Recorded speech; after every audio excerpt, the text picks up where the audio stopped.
Good morning students. Today our topic is class 12 subject geography chapter number 12 part 2 भूगोलिक परिप्रेक्ष्य में चयनित कुछ मुद्दे एवं समस्याएं।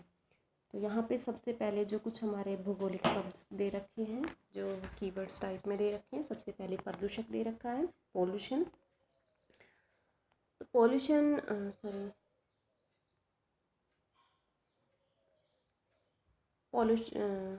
पोल्यूटेंट पारितंत्र में विद्यमान प्राकृतिक संतुलन में ह्रास और प्रदूषण उत्पन्न करने वाली जो ऊर्जा या फिर कोई पदार्थ ये किसी रूप को यहाँ पे प्रदूषक कहा जाता है।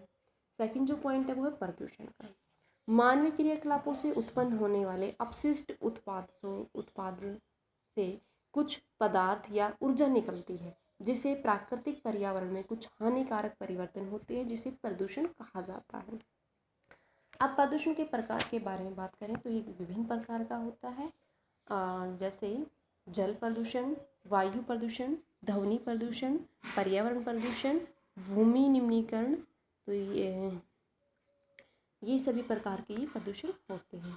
तो सबसे पहले हम पर्यावरण प्रदूषण के बारे में बात करें तो पर्यावरण का जो ह्रास होना पर्यावरण प्रदूषण कहलाता है। जल प्रदूषण सारे जो जीव जंतुओं के जीवित रहने के लिए जल का साफ सुथरा या लगातार मिलते रहना बहुत आवश्यक है। जल में घुलनशील या अघुलनशील अशुद्धियाँ या चीज़ों के मिल जाने से जल को दूषित होना जल प्रदूषण कहलाता है। वायु प्रदूषण की बात करें एयर पोल्यूशन, जब वायु में निश्चित मात्रा में अधिक विषैली और हानिकारक गैसें तथा धूलकण मिल जाते हैं तो उसे हम वायु प्रदूषण कहते हैं, एयर पोल्यूशन कहते हैं। ध्वनि प्रदूषण नॉइस पोल्यूशन, जब ध्वनि अवांछित हो या फिर कानों और मस्तिष्क में हलचल करे तो उसे ध्वनि प्रदूषण कहते हैं। यह एक ऐसा अवांछनीय परिवर्तन है जो मानव के जीवन पर हानिकारक प्रभाव डालता है।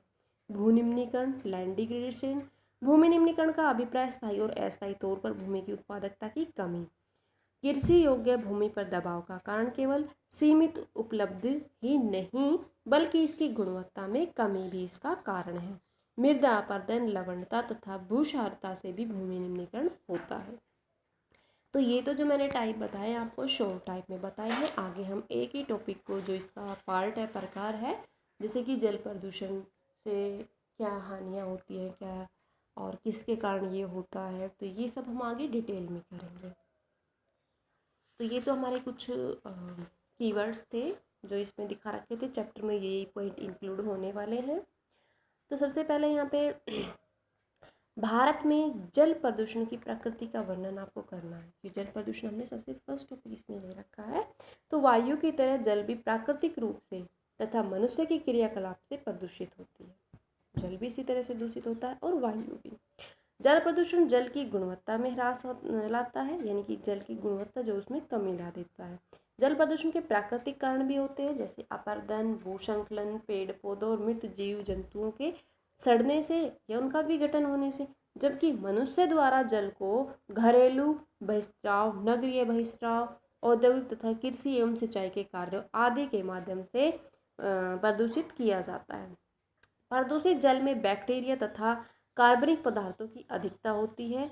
औद्योगिक बहिस्त्रावों में अपशिष्ट पदार्थ, विषैली गैस, रासायनिक अपशिष्ट और अनेक विपत्तिजनक पदार्थ प्रवाहित जल में बहा दिए जाते हैं, जिसके परिणाम स्वरूप विषैले जो तत्व होते हैं वो जलाशयों, नदियों या अन्य जल भंडारों में पहुंचकर जल की गुणवत्ता का ह्रास करते, उसमें कमी ला देते।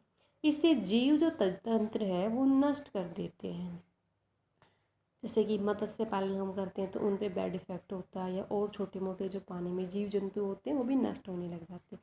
जल को प्रदूषित करने वाले प्रमुख उद्योग भी जैसे चमड़ा उद्योग हो गया, लुगदी उद्योग हो गया, कागज़ उद्योग हो गया, वस्त्र उद्योग हो गया, रसायन उद्योग हो गया, क्योंकि इन उद्योगों में केमिकल वगैरह का प्रयोग किया जाता है जिसकी वजह से वो पानी में मिश्रित होने के कारण उसके गुणों को नष्ट कर देते हैं। गंगा और यमुना नदी के किनारों पर स्थित प्रमुख नगरों में औद्योगिकरण के कारण भारी मात्रा में अपशिष्ट पदार्थ नदियों में बहाया जा रहा है। एक अध्ययन के अनुसार इन नदियों का 75% जल प्रदूषित हो चुका है।